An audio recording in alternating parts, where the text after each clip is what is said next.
Bible in a Year Live, Chronological Project, Week 42, Day 5, Christian Standard Bible. Please join us on Sundays on Zoom, where we gather at 6:30 p.m.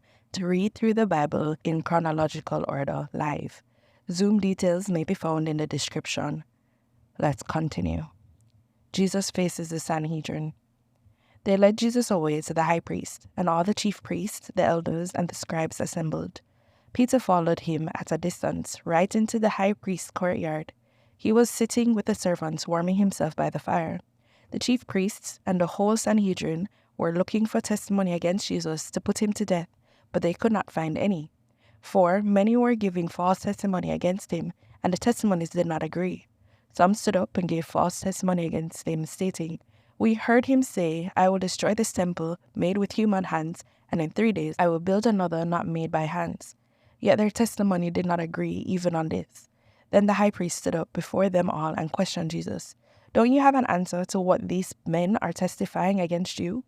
But he kept silent and did not answer. Again the high priest questioned him, "Are you the Messiah, the Son of the Blessed One?" "I am," said Jesus, "and you will see the Son of Man seated at the right hand of power and coming with the clouds of heaven." Then the high priest tore his robes and said, "Why do we still need witnesses? You have heard blasphemy. What is your decision?" They all condemned him as deserving death. Then some began to spit on him, to blindfold him, and to beat him, saying, "Prophesy." The temple servants also took him and slapped him.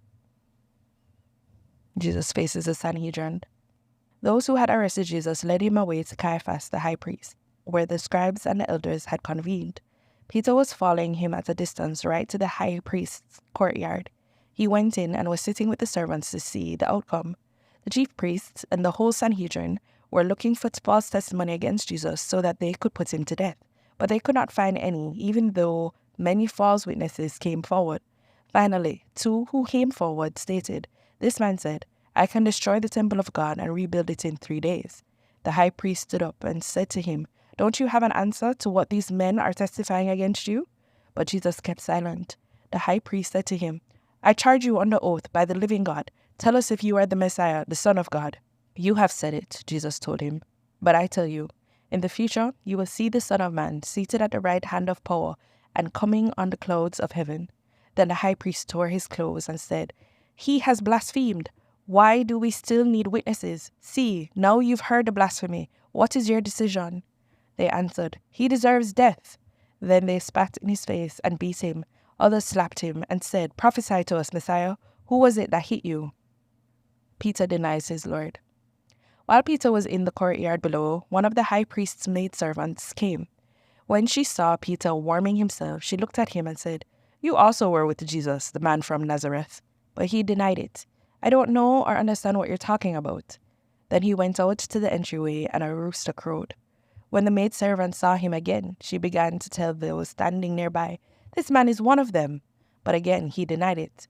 After a little while, those standing there said to Peter again, "You certainly are one of them, since you are also a Galilean." Then he started to curse and swear, "I don't know this man you're talking about."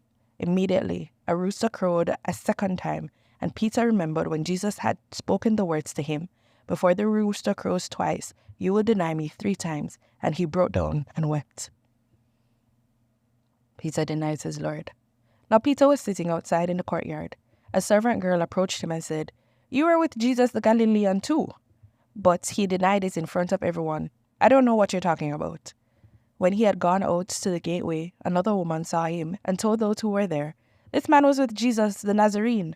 And again he denied it with an oath, "I don't know the man." After a little while, those standing there approached and said to Peter, "You really are one of them, since even your accent gives you away." Then he started to curse and to swear with an oath, "I don't know the man."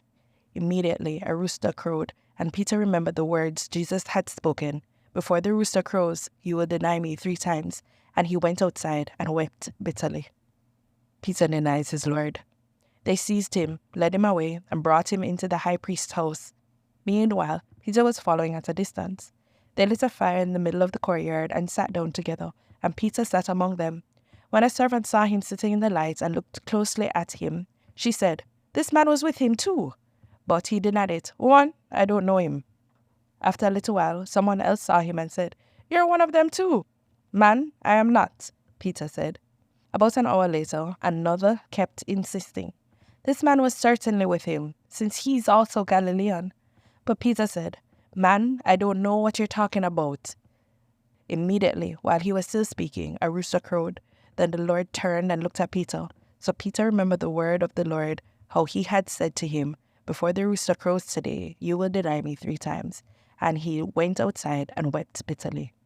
Jesus mocked and beaten. The men who were holding Jesus started mocking and beating him. After blindfolding him, they kept asking, "Prophesy, who was it that hit you?" And they were saying many other blasphemous things to him. Peter denies Jesus twice more. Now Simon Peter was standing and warming himself. They said to him, "You aren't one of his disciples too, are you?" He denied it and said, "I am not." One of the high priest's servants, a relative of the man whose ear Peter had cut off, said, "Didn't I see you with him in the garden?" Peter denied it again. Immediately, a rooster crowed. Jesus faces Pilate. As soon as it was morning, having held a meeting with the elders, scribes, and the whole Sanhedrin, the chief priests tied Jesus up, led him away, and handed him over to Pilate. Jesus handed over to Pilate.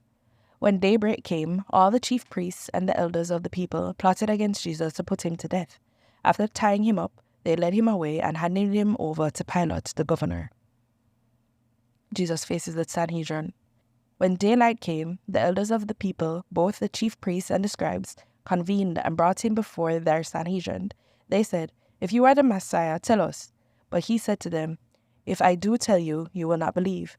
And if I ask you, you will not answer. But from now on, the Son of Man will be seated at the right hand of the power of God." They all asked, "Are you then the Son of God?" He said to them, "You say that I am." "Why do you need any more testimony?" they said, "since we've heard it ourselves from his mouth." Judas hangs himself. Then Judas, the betrayer, seeing that Jesus had been condemned, was full of remorse and returned the 30 pieces of silver to the chief priests and elders. "I have sinned by betraying innocent blood," he said. "What's that to us?" they said. "See to it yourself." So he threw the silver into the temple and departed. Then he went and hanged himself. The chief priest took the silver and said, "It's not permitted to put it into the temple treasury, since it is blood money." They conferred together and bought the potter's field with it as a burial place for foreigners. Therefore the field has been called the Field of Blood to this day. Then what was spoken through the prophet Jeremiah was fulfilled. They took the 30 pieces of silver, the price of him whose price was set by Israelites, and they gave them for the potter's field, as the Lord directed me.